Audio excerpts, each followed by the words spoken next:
मित्रों, सादर जय सिया राम। समस्त समादृत महानुभावों के श्री चरणों में प्रणिपात करते हुए मैं गिरिधारी मिश्र अपना कुछ वक्तव्य प्रस्तुत करना चाहता हूँ। आजकल सोशल मीडिया के माध्यम से आप लोग देखते होंगे कि सीहोर वाले पंडित प्रदीप मिश्रा जी ने राधा जी के विषय में ऐसी टिप्पणी की है जो कि संत जनों में नाराज़गी उत्पन्न हुई है। सारे वृंदावन के संत उनकी भर्त्सना कर रहे हैं और वास्तविक रूप से जो उन्होंने बोला है वो अशास्त्रीय वक्तव्य दिया है, जो शास्त्र संबंधित नहीं है। उन्होंने कहा कि राधा जी के पति का नाम अनय घोष था और राधा जी का जो गांव था वो बरसाना था और बरसाना का दूसरा अर्थ बता रहे हैं। और वास्तविक रूप से देखा जाए कि उन्होंने जो कहा है वो अशास्त्रीय था, क्योंकि राधा तत्व को जो समझ जाता है वो राधा जी से और कृष्ण भगवान में रंच मात्र अंतर नहीं समझता है। इसीलिए शास्त्रों ने कहा है कि अनाराध्य राधा पदाम्बोजयुग्मम् अनाश्रित्य वृन्दाटवीं तत्पदाङ्काम् असंभास्य तद्भावगम्भीरचित्तान् कुतस्याम सिंधोरसस्यावगाह।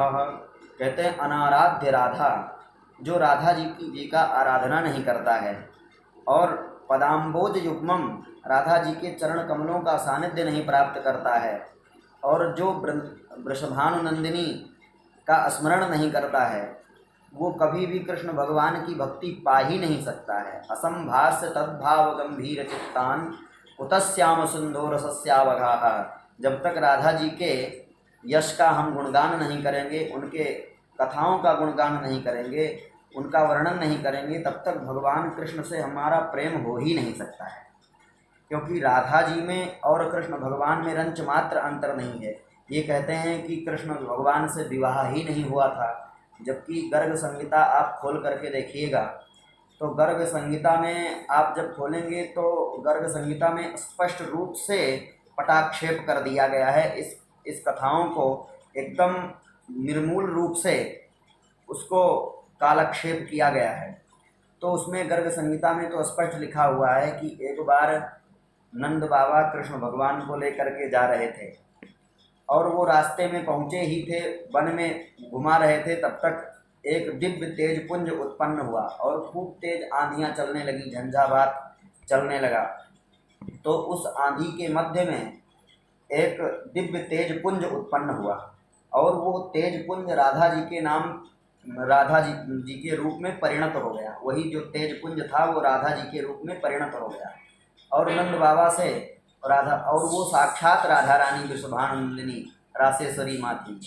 तो उन्होंने नंद बाबा से निवेदन किया कि आप अपने बालक को थोड़ी देर के लिए हमको दे दीजिए, हम थोड़ी देर तक घुमा करके और फिर आपको दे देंगे। तो नंद बाबा जी ने वो जो तेज पुंज राधा जी के रूप में प्रकट हो गया था, उसी राधा जी को उन्होंने कृष्ण भगवान को सौंप दिया।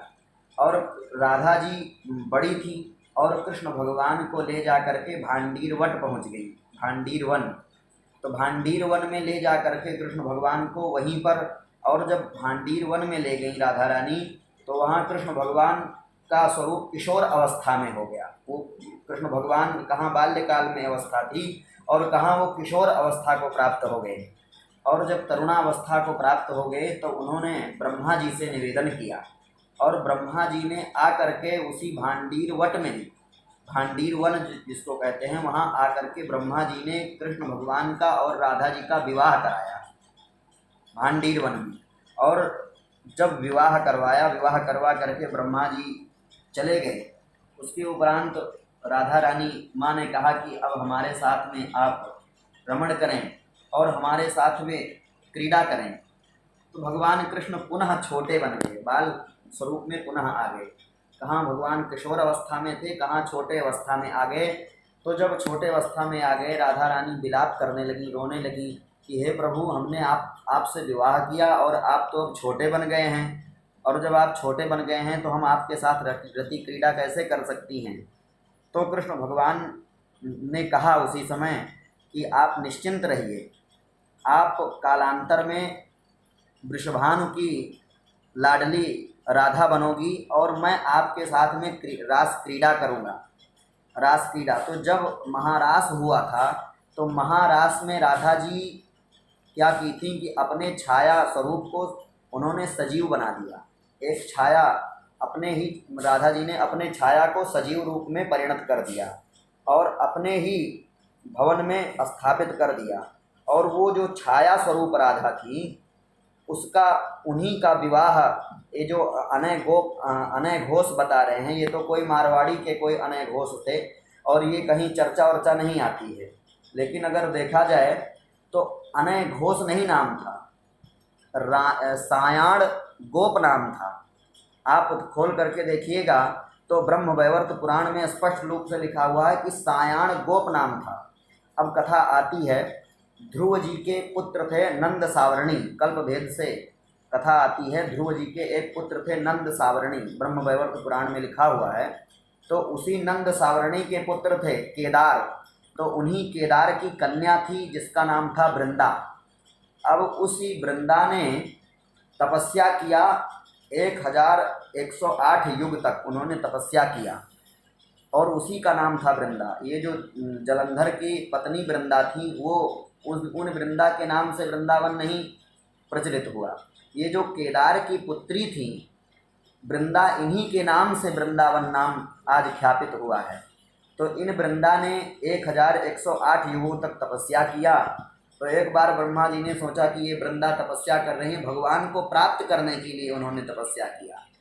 तो ब्रह्मा जी ने अपने योग बल से धर्म को परीक्षा लेने के लिए भेज दिया कि इनके सतीत्व की परीक्षा लेने के लिए आप जाएं।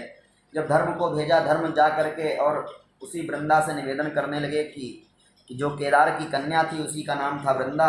वृंदा से निवेदन करने लगे कि हे महारानी, आप यहाँ पर तपस्या कर रही हो तो किसके लिए आप तपस्या कर रही हो? तो उन्होंने कहा कि मैं कृष्ण के लिए तपस्या कर रही हूँ, मैं कृष्ण को प्राप्त करना चाहती हूँ। तो उन्होंने कहा, अरे कृष्ण को प्राप्त करना बहुत ही दुर्लभ है, आप हम ही को प्राप्त कर लीजिए। उन्होंने उनके सतीत्व की परीक्षा लिया और ब्राह्मण रूप धारण करके धर्म गए और धर्म को 3 बार उस वृंदा ने क्षयो भव 3 बार उन्होंने श्राप दिया। तो जब श्राप दिया तो उसीलिए धर्म जो है सतयुग में पूर्ण रहता है और धीरे धीरे अन्य युगों में घटता रहता है। तो उसी वृंदा का जब उन्होंने, धर्म ने जब उनकी परीक्षा लेना चाहिए तो धर्म को वृंदावन में वृंदा जी ने भस्म कर दिया और वहाँ पर भगवान प्रकट हो गए।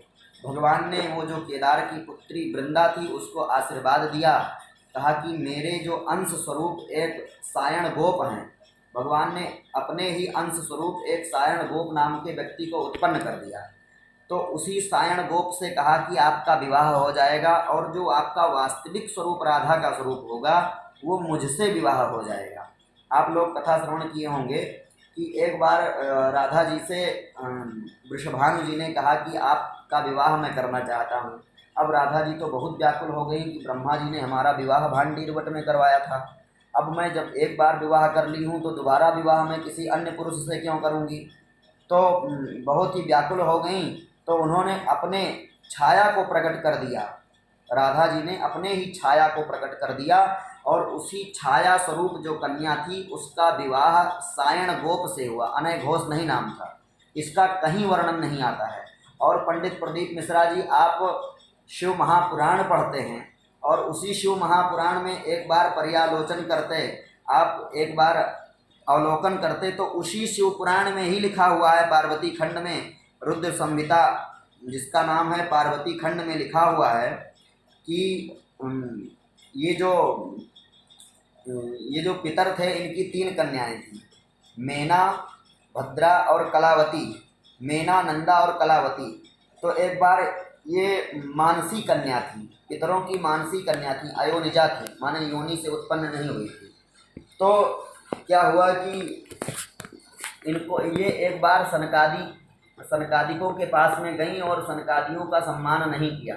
इसी इसी रुद्र संहिता में लिखा हुआ है, आप अगर शिव पुराण पढ़े होंगे अच्छे से, अगर आपने अध्ययन किया होगा तो उसी शिव पुराण में लिखा हुआ है, आपको अलग प्रमाण देने की आवश्यकता ही नहीं है। तो जब उन्होंने सम्मान नहीं किया, मेना, नंदा और कलावती ने सम्मान नहीं किया, तो वहाँ पर कथा आती है कि मेना को श्राप दे दिया कि आप जा करके पर्वतराज हिमालय की कन्या मेनका नाम से प्रख्यात हो जाओगे। और कलावती को उन्होंने श्राप दिया कि आप जा करके वृषभानु की नंदिनी राधा बनोगी और उसी राधा से कृष्ण का विवाह होगा। और श्लोक में आपको प्रमाणित कर रहा हूँ, एक श्लोक के द्वारा आपको प्रमाणित कर रहा हूँ। कलावती सुता राधा साक्षात् गोलोकवासिनी गुप्त स्नेह निबद्धा सा कृष्ण पत्नी भविष्यति। उसी पार्वती खंड में लिखा हुआ है कि कलावती सुता राधा, जो कलावती हैं वही राधा बनेंगी और साक्षात गोलोक वासिनी, वो साक्षात गोलोक की वासिनी बनेंगी। और पुत्र स्नेह निबद्धा सा कृष्ण पत्नी भविष्यति। यहाँ अनय घोष की पत्नी भविष्यति ऐसा नहीं लिखा हुआ है, यहाँ लिखा हुआ है कृष्ण पत्नी भविष्यति, अर्थात कृष्ण की पत्नी बनेंगी वही राधा। इसी शिवपुराण में लिखा हुआ है। आप कैसा मूर्खता पूर्ण वक्तव्य दे रहे हैं, मंदमति जन्य कचड़ा फेंक रहे हैं। जबकि जो जिज्ञासुजन हैं उनका मन जो है विचलित हो जाता है कि आप ये कथा इतने दिन से सारे जिज्ञासुजन संत महात्मा सब ये जानते थे कि राधा जी का विवाह कृष्ण भगवान से हुआ, आप अनय घोष बता रहे हैं, जबकि ये अशास्त्रीय प्रलाप आप कर रहे हैं। कहीं भी ऐसा वर्णन नहीं है। आप जिस शिवपुराण को पढ़ रहे हैं उसी शिवपुराण में लिखा हुआ है कि कृष्ण पत्नी भविष्यति, पुत्र स्नेह निबद्धा सा कृष्ण पत्नी भविष्यति। आप पार्वती खंड में आप जा करके देख लीजिएगा और अध्याय नंबर 3 पर आप देखिएगा तो राधा जी साक्षात भगवान कृष्ण की, और भगवान कृष्ण के गोद में साक्षात राधा जी। एक ज्योतिर्भवेद द्वेधा राधा माधव रूपकम, एक ही ज्योति राधा जी में और कृष्ण भगवान में रंच मात्र अंतर नहीं है। इन शब्दों के साथ वाणी को विराम। सादर जय सिया राम।